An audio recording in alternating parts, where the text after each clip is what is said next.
ভগবান কেন নেমে আসেন। यदा यदा हि धर्मस्य ग्लानिर्भवति, যখনই যখনই ধর্মের গ্লানি হয়।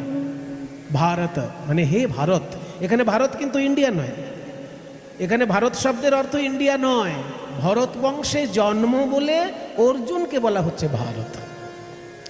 হে ভারত মানে হে অর্জুন, যখনই ধর্মের মধ্যে গ্লানি নেমে আসে, यदा यदा हि धर्मस्य ग्लानिर्भवति भारत, এবং অভ্যুত্থানম অধর্মস্য, অধর্মের যখন অভ্যুত্থান হয়, তদা তখন আত্মানম নিজেকে সৃজাম্যহম সৃষ্টি করি, নিজেকে সৃষ্টি করি। কারণ ভগবানকে কেউ অন্যজন সৃষ্টি করতে পারে না, ভগবান নিজেকেই নিজে সৃষ্টি করেন। ওই যে বললাম জন্মলীলার অভিনয় করেন।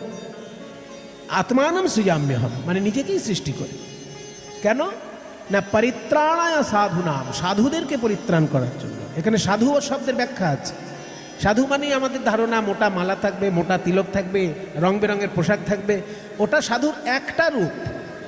কিন্তু সাধুর আসল রূপ হলো সেই জনগণের কল্যাণমূলক কোনো কাজের সঙ্গে যুক্ত আছে কিনা। কল্যাণমূলক কাজের সাধনা যেই করছে সে সাধু, তার তুলসী মালা নাও থাকতে পারে, কপালে তিলক নাও থাকতে পারে, জনকল্যাণের সঙ্গে সে যুক্ত আছে কিনা। জীবের কল্যাণমূলক যে কাজ, সেই কাজের সঙ্গে যারা সাধনায় যুক্ত থাকেন এবং নিজের আধ্যাত্মিক উন্নতির সাধনায় যারা যুক্ত থাকেন তাকে বলে সাধক। বহুজন হিতায় আত্মনা মুক্তি অর্থম, নিজের মুক্তির জন্য এবং তার সঙ্গে বহুজনের হিত যাতে হয়, এই কাজে যারা যুক্ত থাকে তারাই সাধক। তার গলায় মালা থাক বা না থাক, থাকলে ভালো, না থাকলেও কিছু যায় আসে না। এইরকম সাধুদের উপর যখন অন্যায় অত্যাচার নেমে আসে, সাধকদের উপর যখন অন্যায় অত্যাচার নেমে আসে, তখন ভগবান নেমে আসেন পরিত্রাণায় সাধুনা বিনাশায় চ দুষ্কৃতা, দুষ্কৃতীদেরকে বিনাশ করার জন্য এবং ধর্ম সংস্থাপনার্থায়। ধর্ম শব্দের অর্থ হচ্ছে দায়িত্ববোধ। শিক্ষক ঠিক করে শিক্ষকতা করবেন, ডাক্তার ঠিক করে চিকিৎসা করবেন, যে যে কাজের সঙ্গে যুক্ত, যে যে সেবার সঙ্গে যুক্ত, সেই সেবার প্রতি দায়িত্ববোধটাই ধর্ম।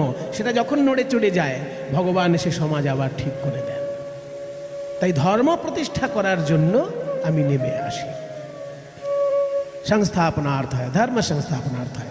তাই ভগবান শ্রীকৃষ্ণ অধর্মকে দূর করেছেন নিজের হাত দিয়ে যেখানে দরকার হয়েছে। ভগবান শ্রীকৃষ্ণ বাংলাতেও এসেছেন, কিন্তু বাংলার উপর দিক দিয়ে চলে গেছেন, মানে নর্থ, বাংলার যে উপর দিকটা, ওই দিক থেকে চলে গেছেন আসামে। আসামে যখন খুব ভয়ঙ্করভাবে দৈত্য দানবের কাজ করছিল, সেই সময় আসামে ভগবান শ্রীকৃষ্ণ এসেছিলেন। তিনি আসামে এসে